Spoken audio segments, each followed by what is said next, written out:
여러분 안녕하십니까, 진성호입니다. 이재명 더불어민주당 대표는 지금 총선을 앞두고 제1야당 대표로서 거침없이 떠들고 있습니다. 그러나 마음 한켠으로는 상당히 겁이 날 겁니다.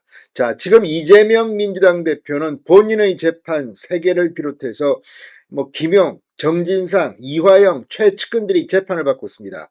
거기에서 터져나오는 것들은 이제 이재명이 총선이 끝나면 법정 구속될 가능성을 높여주고 있습니다. 이런 가운데 이재명 대표 본인과 관련해서 치명적인 악재가 터질 것 같습니다. 바로 권순일 전 대법관입니다. 자, 이재명 대표가 민주당의 대선 후보로 출마하고 지금의 국회의원 배지를 달 수 있게 된 데는 권순일 전 대법관의 공이 굉장히 큽니다.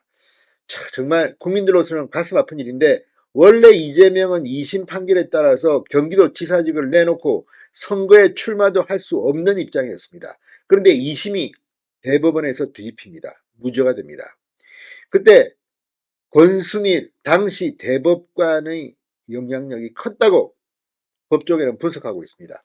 자, 그러면서 권순일 전 대법관 지금 김만배를 만나고 또 이 대장동 일당으로부터 고문료로 억대를 받은 사실이 확인됐습니다. 그럼에도 불구하고 검찰은 수사, 문재인 정권 때는 수사가 지지부진했습니다. 자, 그러다가 새로 권순일 전 대법관이 고발됐습니다. 자, 반년 만에 권순일 전 대법관에 대해서 강제 수사에 돌입했습니다. 자, 그동안 뭐 하다가 이제야 강제 수사, 압수수색을 한지는 모르지만 뭔가 터진 것 같습니다. 권순일의 혐의가 입증된다면 이재명에게는 정말 악몽 같은 시간이 기다리고 있을지도 모르겠습니다. 왜 권순일 전 대법관을 압수수색했을까요? 진성호의 융단 폭격 시작합니다. 권순일 전 대법관을 융단 폭격합니다. 방송에 앞서 아직 진성호 방송의 구독자가 아니신 분은 붉은색 구독 버튼 눌러주십시오. 더 좋은 방송으로 부탁하겠습니다. 자, 대장동 50억 클럽 의혹을 수사하고 있는 서울중앙지검 반부패 수사 3부 김영식 부장검사 수사팀이 오늘 권순일 전 대법관을 압수수색 중이라고 밝혔습니다. 지난해 10월 경기 남부경찰청에서 사건을 송치받은 지 6개월여 만입니다. 반년 만에 서울중앙지검이 칼을 뺀 겁니다. 자, 권순일 전 대법관은 대장동 사건과 관련해 여러 의혹을 받아왔습니다. 대법관 재임 중이던 2020년 7월 이재명 민주당 대표의 과거 선거법 위반 재판에서 무죄 취지 파기환송 판결을 주도했다고 알려져 있습니다. 당시 재판을 전후해 대장동 사건 핵심 김만배 화천대유 대주주가 대법원의 권순일 전 대법관 사무실을 8차례 방문했다는 대법원 청사 출입 기록이 공개되기도 했습니다. 대법원 판결에 따라 수원고법이 무죄를 확정하면서 이재명 대표는 경기도지사직을 유지했고 그 이후 대통령 선거, 국회의원 선거에 출마할 수 있었습니다.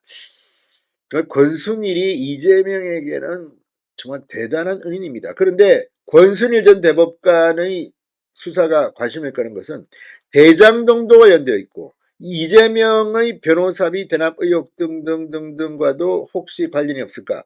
여러 가지 의혹입니다.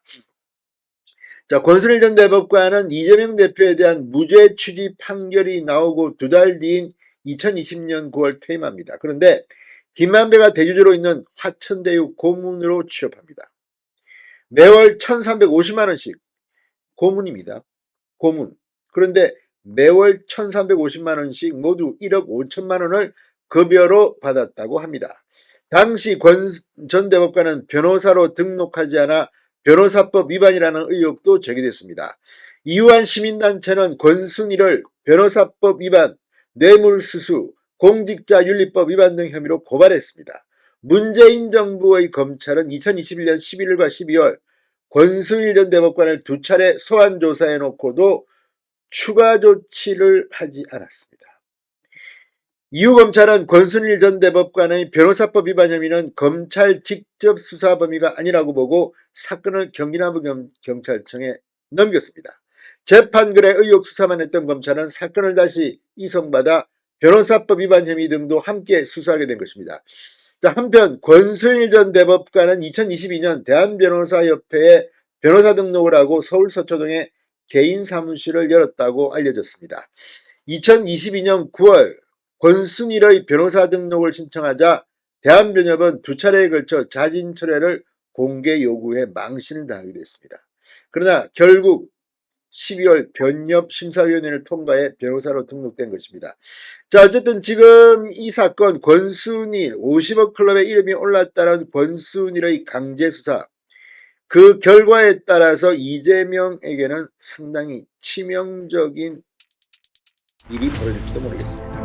어쨌든 검찰 수사를 이렇게 늦게 하는지 좀 속도를 확 내기 바랍니다. 진성호의 융단 폭격이었습니다. 여러분 감사합니다.